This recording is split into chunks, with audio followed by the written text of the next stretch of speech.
Ayan, natapos na po namin. Ito nga pala siya. Papatuyuin na lang namin. Gagamas na kami. Pahinga lang konti. Hello guys, welcome back po sa Gabs DIY Ironworks. Gagawa po tayo ngayon ng simple gate. Sukat po ng gagawin natin gate ay 5 feet by 4 feet. 5 feet po yung taas. Ang buka po niya ay 4 feet. Ano po natin gagawin? Nagpe-frame po muna tayo. Kaya lang wala tayong cut off. Kaya grinder lang gamit natin pag 45 natin.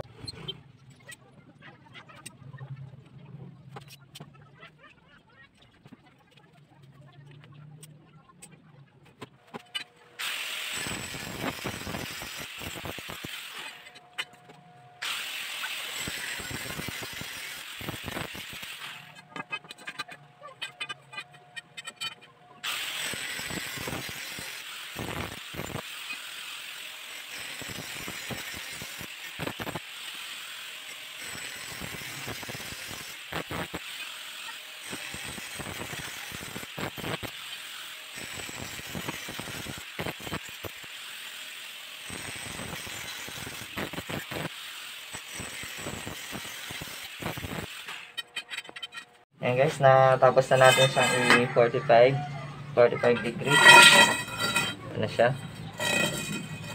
Ito natin ito.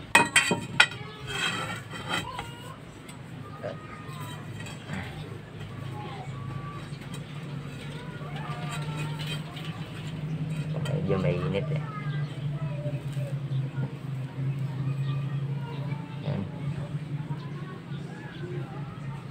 Ganun lang ako mag 45 degrees. Wala kasi akong cut off. Saka mas sanay ako mag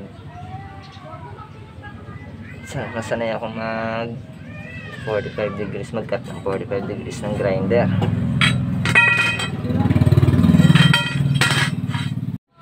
And cut muna tayo ng D1 yung gagawin natin frame dito para smooth yung pagbubukas natin ng gate. Cut muna tayo. So, dalawang frame ang gagawin natin kasi Abanico style to. Kailangan natin ng apat na set. Ito nga pala magawa ng hinge ng mga gate. Kailangan medyo mas malaki dun sa frame natin na gagamitin. Magkakat lang ako dito ng 3 inches. Sige mga yan. Para malaki yung ating pagbe-weldingan. Pangkabit natin to sa poste. Mamaya pakita ko. Cut muna tayo.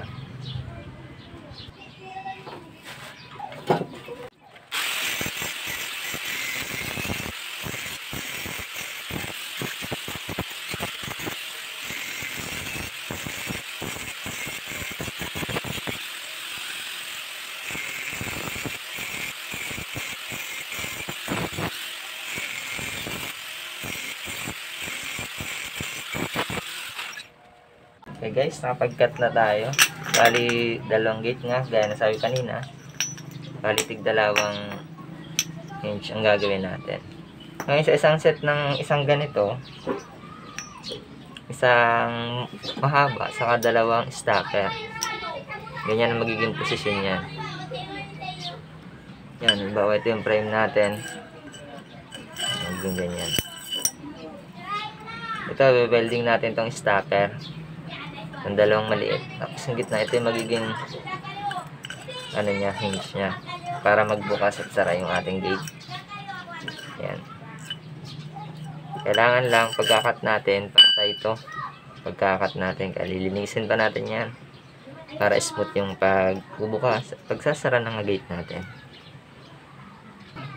Ingat nga pala pag hahasaan natin ng gantong maliliit na bagay. Pag gumagamit ako ng pliers, saka dahan-dahan lang.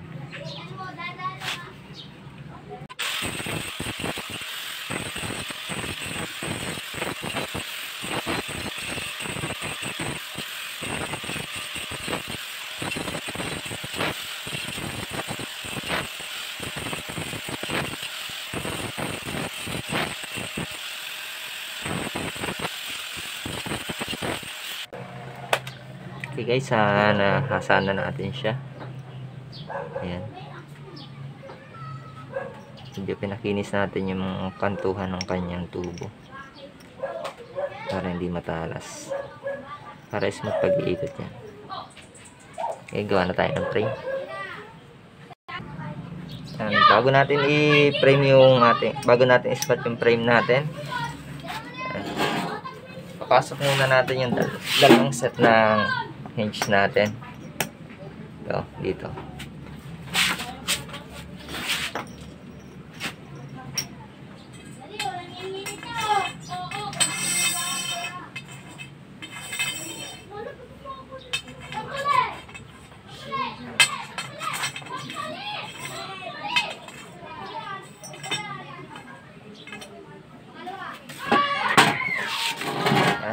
Set na natin. So, una muna isang maliit, sunod ito, sunod maliit ulit. Yan. Dalawang gagamitin natin sa isang gate, kaya 4 na set itong ginawa natin. Okay, frame na natin.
guys, na-spot na natin. At check natin yung eskwalado yung gawa natin.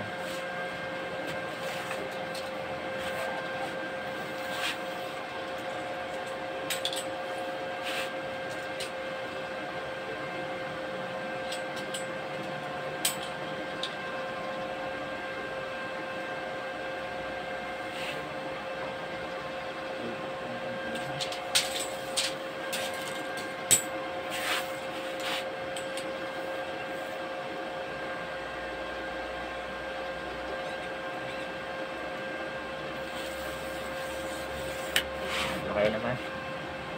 Full weld na natin.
Guys.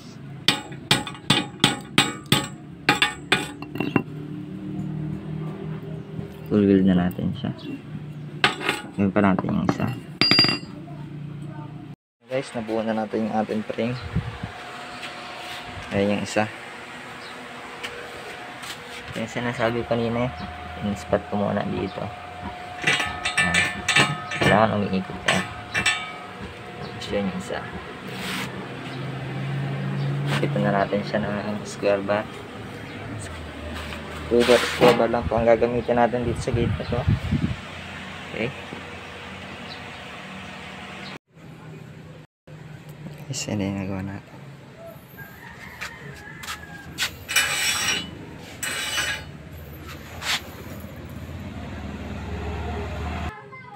Yung 3/4 kasi itong frame natin. So, kailangan ko ng D1 na GI pipe. Yan ang gagawin natin dito. Bago tayo mag-frame, ready muna natin yan para hindi tayo mahirapan. And cut muna tayo ng D1 yung gagawin natin frame dito para smooth yung pagbubukas natin ng gate. Cut muna tayo. So, dalawang frame ang gagawin natin kasi abanico style to. Kailangan natin ng apat na set. Magkakat lang ako dito ng 3 inches. Sige mga yan.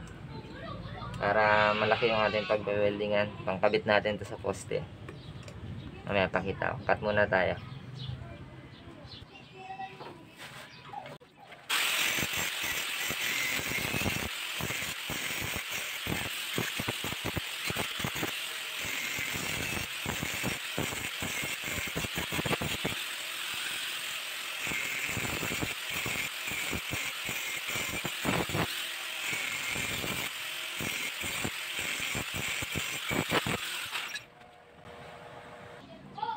Okay guys, nakapag-cut na tayo. Bali, dalawang gate nga, gaya na sabi kanina. Bali, tig-dalawang hinge ang gagawin natin. Ngayon sa isang set ng isang ganito, isang mahaba, saka dalawang stopper. Ganyan ang magiging posisyon yan. Yan, halimbawa ito yung frame natin. Magiging ganyan. Ito, welding natin tong stopper. Ang dalawang maliit. Tapos yung gitna, ito yung magiging ano niya, hinge niya. Para magbukas at sara yung ating gate. Yan. Kailangan lang pagkakat natin, patay ito. Pagkakat natin, kalilinisin pa natin yan. Para smooth yung pagbubukas, pagsasara ng gate natin.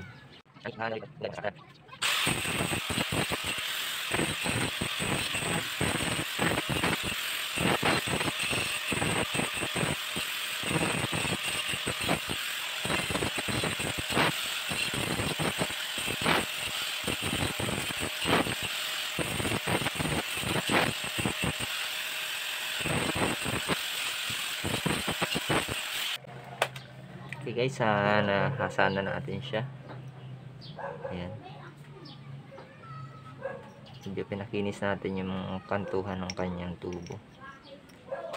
Para hindi matalas. Para smooth pag-iikot yan. Okay, gawa na tayo ng frame. Ayan, bago natin i-frame yung bago natin i-spot yung frame natin. Ayan.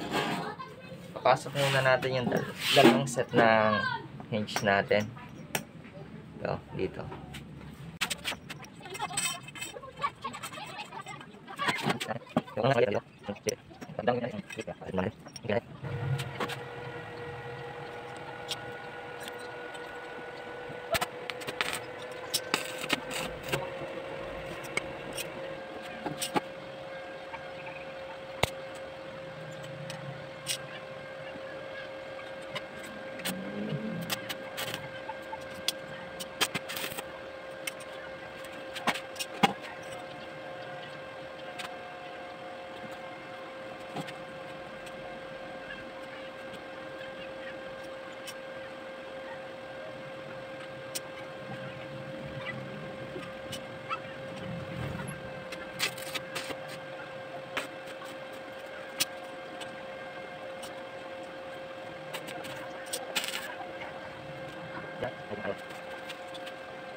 Guys, nabuo na natin yung ating frame.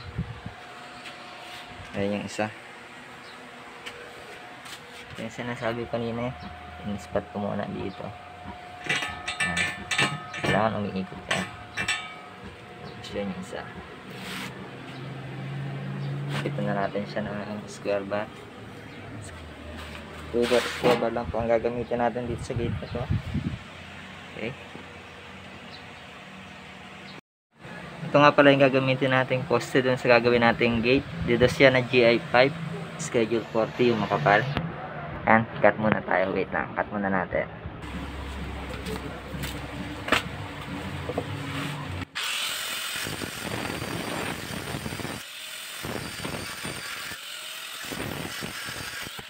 Guys, nakapag-cut na tayo ng poste natin. 7 feet ang haba niya. 2 feet niyan ilulubog natin, tapos may lalim pa na bago. Tapos nag-cut na rin tayo nito. Ang brace natin din sa gate. Ito, nag-cut na rin tayo ng ang dowel natin sa poste. Para paglagyan natin ng semento, ganito natin yan. Alternate kontrahan. Ganyan. Pakita na lang natin mamaya pagkatapos. Okay, buuin na natin yung ating ginagawang gate. Guys, nakapag-cut na tayo ng ating gagamitin natin guys. So, square bar lang po ito. Simple gate lang po ang gagawin natin, kaya di po ang design. Straight lang po siya. Straight. Pakita natin mamaya pagkatapos. Spatan muna natin tong frame natin.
Ayan guys, nagawa na natin yung ating simple gate.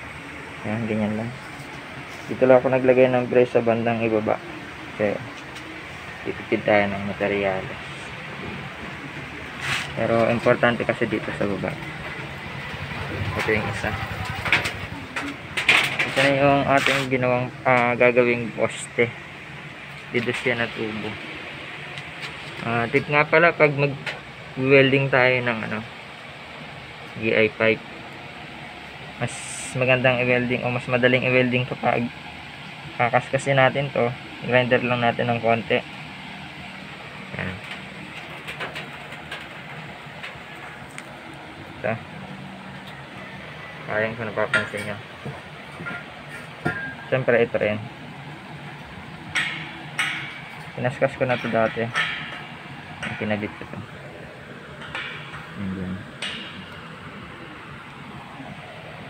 Okay, sabit lang natin. Wala kasing kuryente doon, kaya dito na natin i-welding. Tapos hukayin na lang natin, lalagyan ng semento. Tapos dito sa ibabaw natin, lalagyan natin ng semento. Yung kinat natin kanina na dakal. Ito, lalagyan natin dyan. Ganyan. Ganyan. Tapos ganun. Tapos dito sa ilalim.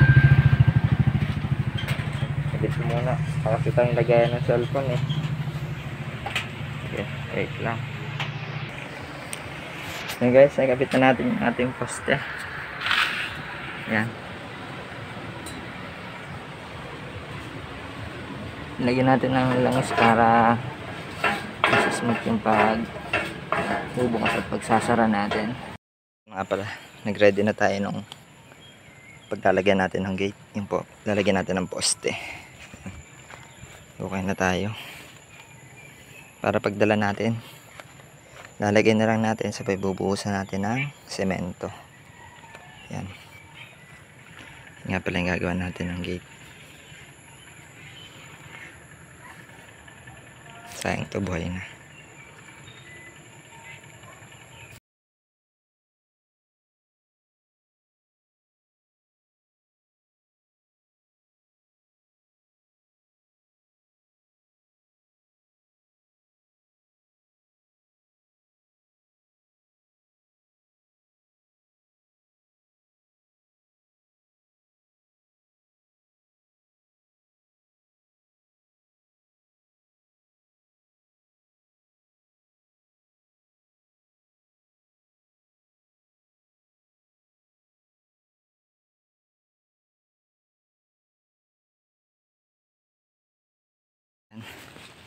Dito na kami ngayon sa site.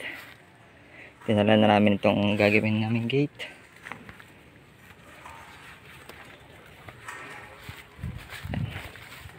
Kabit na namin. Dahil walang tubig, nagbaan ako ng santimba at 4 na galon na tubig. Sana magkasya. Ang semento. Okay, kabit na natin.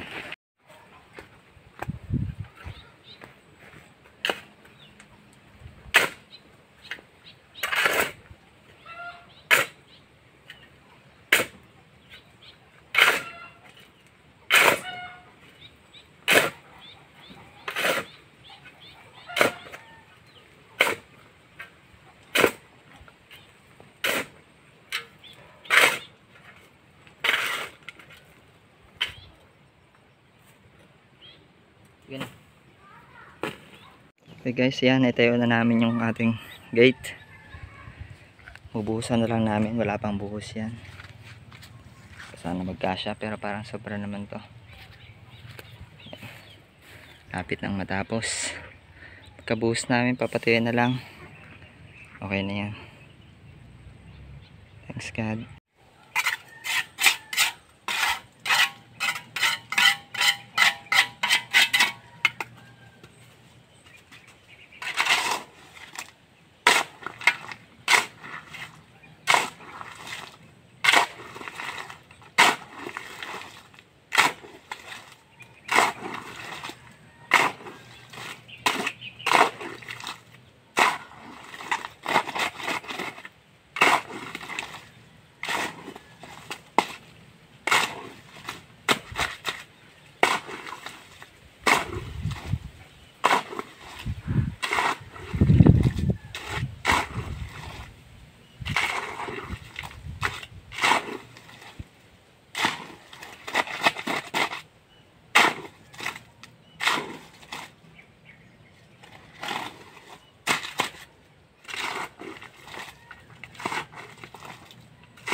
Sige na. Yan guys, naitayo na namin yung gate. Natapos na rin namin. Yan. Sakto lang yung aming ginawang halo. Thanks God. Thanks God. Yan po pala. Nagkabit na kami ng gate dito kahit wala kaming kuryente. Kaya ginawa ko na dun sa bahay kasi wala ditong kuryente. Ganyan lang po yung paggagawa pag wala pang kuryente. Paglalagyan nyo ng gate. Pero syempre depende po yan kung halimbawa malaki nang masyado yung gate. Pero kung kaya naman ng ilang tao, dagdag na lang ng labor. Thanks God. Pinturahan na lang yan. Kaya natapos na po namin. Ito nga pala siya. Papatuyuin na lang namin. Gagamas na kami. Pahinga lang konti.